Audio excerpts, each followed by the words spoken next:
kesempatan kali ini kami akan memaparkan hasil pembelajaran kami, yaitu yang berkaitan dengan permasalahan klinik. Yang pertama yaitu mengenai pengadaan obat, yang kedua yaitu penyimpanan obat, yang ketiga adalah harga obat. Kita awali dengan perencanaan obat di klinik. Perencanaan itu sendiri merupakan suatu kegiatan yang dilakukan dalam rangka menyusun daftar kebutuhan perbekalan farmasi yang berkaitan dengan suatu pedoman atas dasar konsep kegiatan yang sistematis dengan urutan yang logis, di mana hal ini dilakukan untuk mencapai tujuan, yaitu berupa penetapan perencanaan, yaitu terdiri dari strategi, tanggung jawab, serta penggunaan sumber daya lainnya. Selanjutnya akan dijelaskan oleh rekan saya. Kemudian saya akan menjelaskan mengenai tujuan dari perencanaan. Nah, tujuan dari perencanaan adalah menyusun kebutuhan obat yang tepat dan sesuai dengan kebutuhan untuk mencegah terjadinya kekurangan atau kelebihan persediaan dalam sediaan farmasi ataupun perbekalan kesehatan serta meningkatkan penggunaan secara efektif dan efisien. Nah, dari perencanaan itu sendiri terdapat dua prinsip yang digunakan dalam menetapkan kebutuhan, yaitu yang berdasarkan yang pertama data statistik kebutuhan dan penggunaan perbekalan farmasi dari data. Kemudian dari data statistik berbagai kasus pasien dengan dasar formularium rumah sakit. Kebutuhan disusun menurut data tersebut. Kemudian yang kedua adalah data kebutuhan obat disusun berdasarkan data pengelolaan sistem administrasi atau akuntansi instalasi farmasi rumah sakit. Nah, perencanaan itu terdiri dari dua tahap. Yang pertama adalah tahap persiapan, adalah perencanaan dan pengadaan obat merupakan suatu kegiatan dalam rangka menetapkan jenis dan jumlah sediaan farmasi dan pembekalan kesehatan sesuai dengan pola penyakit serta kebutuhan masyarakat kesehatan. Hal ini dapat dilakukan dengan membentuk tim perencanaan pengadaan sediaan farmasi dan pembekalan kesehatan yang bertujuan meningkatkan efisiensi dan efektivitas. Kemudian yang kedua adalah tahap perencanaan, adalah tahap pemberian sediaan farmasi dan pembekalan kesehatan. Tahap ini adalah untuk menentukan sediaan farmasi dan pembekalan kesehatan. Ini diperlukan sesuai dengan kebutuhan. Yang kedua adalah tahap perhitungan kebutuhan. Pembekalan farmasi tahap ini untuk menghasilkan masalah kekurangan obat ataupun kelebihan obat. Selanjutnya akan dilanjutkan oleh teman saya. Baik, selanjutnya saya akan menjelaskan tentang pemesanan obat di klinik. Menurut dari Permenkes nomor 34 tahun 2021 dijelaskan bahwa instalasi farmasi klinik merupakan bagian dari klinik yang dalam undang-undang mengenai narkotika dan psikotropika yang disebut sebagai balai pengobatan yang bertugas menyelenggarakan, mengkoordinasi, mengatur dan mengawasi seluruh kegiatan pelayanan farmasi serta melaksanakan pembinaan teknis kefarmasian. Setelah itu ada dijelaskan bahwa dari SOP pemesanan obat di klinik, yang pertama yaitu pemesanan obat dilakukan pada PBF yang resmi, dan yang kedua yaitu pemesanan obat menggunakan surat pesanan rangkap 2 lembar yang asli diberikan kepada sales sedang salinannya disimpan sebagai arsip. Yang ketiga yaitu untuk pemesanan obat-obat narkotika dan psikotropika menggunakan SP khusus yang sudah tertera pada Permenkes, dan juga nomor 4 yaitu jumlah dan jenis obat yang dipesan harus disesuaikan dengan kebutuhan. Yang kelima yaitu SP ditandatangani oleh apoteker dan diberi stempel.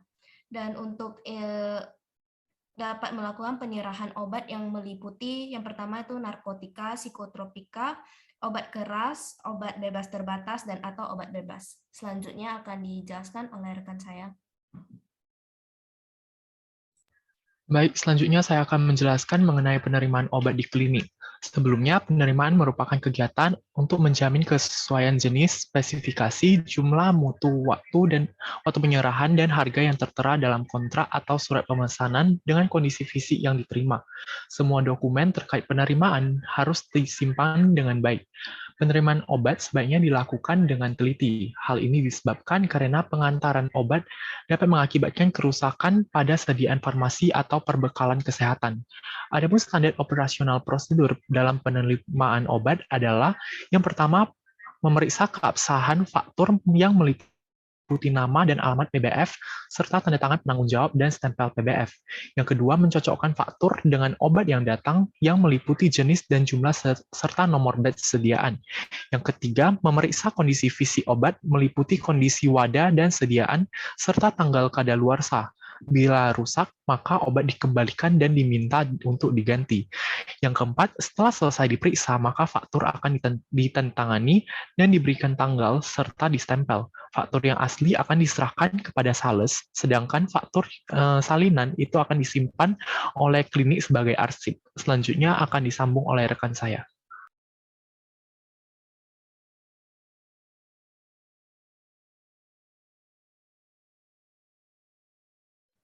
Baiklah, saya akan menjelaskan tentang penyimpanan obat di klinik.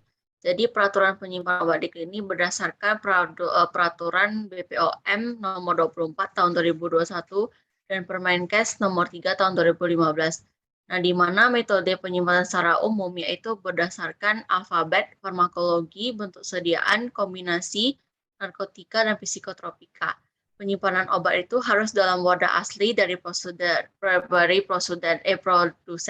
kecuali untuk pelayanan resep, kondisi yang terpisah dari produk lain dan terlindung dari dampak yang tidak diinginkan akibat paparan cahaya matahari, suhu, kelembapan, atau faktor eksternal lain.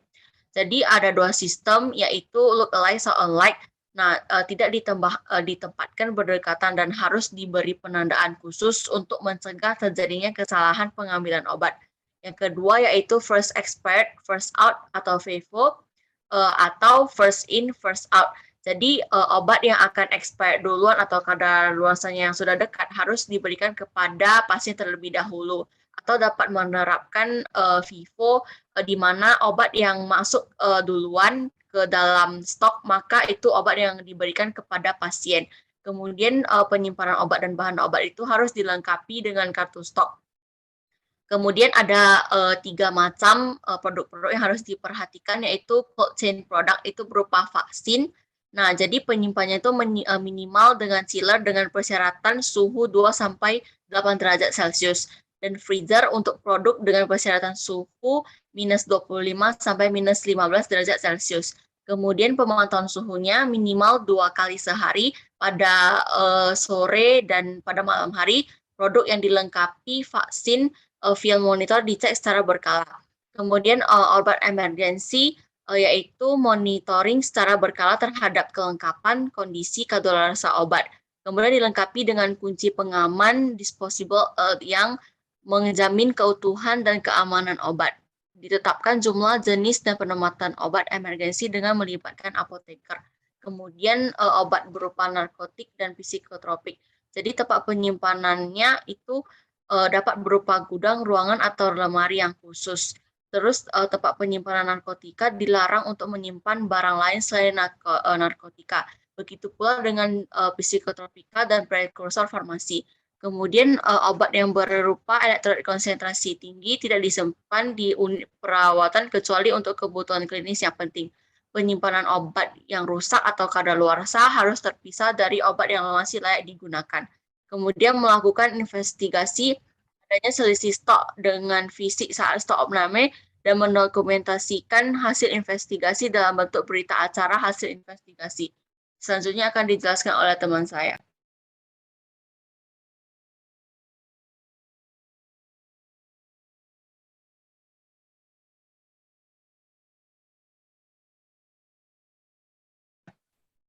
Selanjutnya, untuk faktur pembelian obat di klinik, faktur sendiri merupakan dokumen yang dapat membuktikan bahwa ada suatu transaksi yang terjadi, serta bisa digunakan saat seorang akuntan membuat laporan keuangan.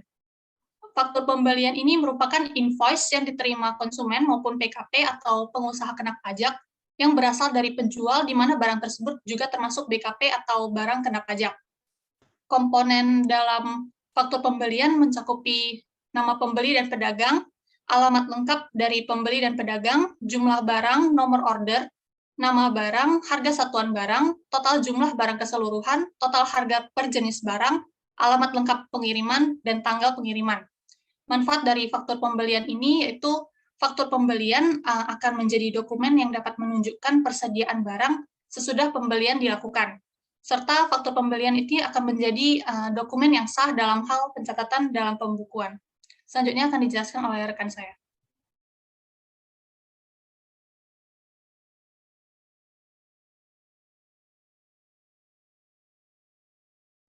Selanjutnya, harga neto apotik atau HNA.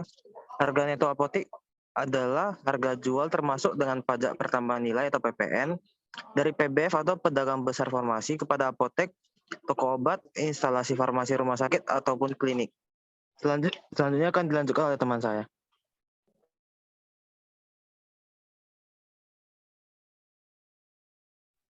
Baik, selanjutnya saya akan menjelaskan mengenai harga obat, mengenai pajak pertambahan nilai atau PPN obat yang ditebus di klinik. Sebelumnya, PPN adalah pungutan yang dibebankan atas transaksi jual beli barang dan jasa yang dilakukan oleh wajib pajak pribadi atau wajib pajak badan yang telah menjadi pengusaha kena pajak atau PKP. Nah, pada Undang-Undang Pajak PPN Pasal 4A ayat 3A angka 6 mengatur bahwa penyerahan jasa di bidang kesehatan medis berupa jasa klinik kesehatan tidak dikenakan PPN. Namun, pada Pasal 4 ayat 1 huruf A dan Pasal 4A ayat 2 dari Undang-Undang PPN mengatur bahwa obat yang ternyata merupakan barang kena pajak. Dari hal tersebut muncul perdebatan apakah obat yang ditebus melalui klinik dikenakan pajak atau tidak. Oleh karena itu, melalui surat edaran Dirjen Pajak nomor SE 06 PJ 52 tahun 2000 mengenai PPN atas penggantian obat ditetapkan bahwa penyerahan obat di unit instalasi farmasi dibedakan dengan apotek. Adapun instalasi farmasi adalah tempat untuk mengadakan dan menyimpan obat-obatan, alat-alat kesehatan, serta bahan kimia. Instalasi farmasi pada prakteknya memberikan obat kepada pasien rawat inap, pasien rawat jalan, dan pasien gawat darurat. Kembali lagi pada aturan PPN yang menerangkan bahwa jasa pelayanan kesehatan tidak dikenakan PPN, sehingga obat-obatan yang dikonsumsi selama menjalani rawat inap atau gawat darurat tidak dikenakan PPN, karena hal tersebut adalah bagian dari pelayanan kesehatan medis. Namun, jika instalasi farmasi rumah sakit menyediakan obat-obatan bagi pasien yang menjalani rawat jalan, maka penyerahan obat-obatan tersebut harus dipungut PPN, dan rumah sakit tersebut juga harus dikukuhkan sebagai PKP. Hal tersebut berlaku juga bagi apotek di rumah sakit atau klinik yang menyerahkan obat-obatan bagi pasien rawat jalan wajib memungut PPN. Dengan demikian kesimpulannya adalah obat yang ditebus melalui klinik jika ditebus oleh pasien rawat jalan maka dikenakan PPN, sedangkan jika pasien menjalani pengobatan saat rawat inap maka tidak dikenakan PPN. Selanjutnya akan dilanjutkan oleh teman saya.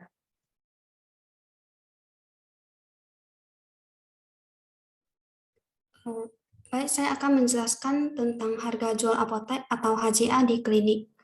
Jadi HJA adalah harga jual obat yang akan ditawarkan dari apotek kepada konsumen. Rumus HJA itu sendiri yaitu HNA dikali dengan PPN 10% dikali dengan markup, di mana HNA atau harga neto apotek merupakan harga atau modal awal apotek dalam membeli obat dari distributor pedagang besar farmasi ataupun pedagang besar farmasi cabang. Lalu PPN 10% adalah pajak pertambahan nilai yang dikenakan untuk setiap pertambahan nilai dari proses transaksi dari produsen sampai ke konsumen. Markup atau persen keuntungan adalah persen keuntungan di mana biasanya jumlahnya itu 25 sampai 30%. Dan untuk rumus di atas bisa digunakan untuk obat yang dibeli yang sudah dalam bentuk kemasan dan hanya tinggal menjualnya pada konsumen saja. Tetapi untuk obat yang harus diracik terlebih dahulu, harga HJA-nya akan ditambahkan dengan jasa peracikan. Untuk jasa peracikannya besarnya tergantung dari tingkat kerumitan peracikan obat dan apoteker.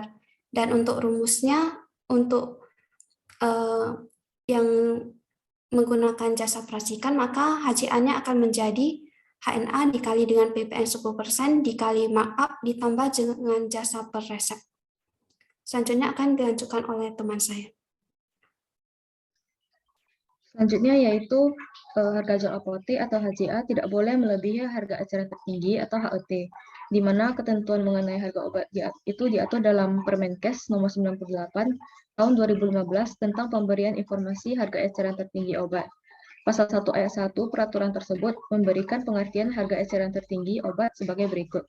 Harga eceran tertinggi obat yang selanjutnya disingkat HET adalah harga jual tertinggi obat di apotik, toko obat, dan instalasi farmasi rumah sakit atau klinik. Berikut adalah contoh HJA di suatu klinik. Di mana di sini digunakan markup 25%. Lalu obat pertama yaitu piroxicam dengan HNA-nya yaitu dus 5 kali 10 kapsul 10 mg, harganya 7.600. Maka harga per kapsulnya yaitu 152 perak. Lalu cara menghitung HJA-nya yaitu 152 perak dikali dengan PPN 10% yaitu 1,1. Lalu dikali dengan markup 25% yaitu 1,25 didapatkan harga per kapsulnya itu 209 perak. Lalu harga resepnya yaitu HJA-nya 209 dikali jumlah bahan yaitu 10 kapsul ditambah dengan biaya yang nasikan yaitu 1.000 didapatkan harga 3.090. Lalu yang kedua vitamin B kompleks di mana harganya 58.630 per 100 tablet, maka per tabletnya itu 587. Maka HJA-nya 887 dikali 1,1 dikali 1,25 didapatkan 807,125 per tablet. Maka harga resepnya yaitu 9.071,25. Begitu juga dengan kapropil.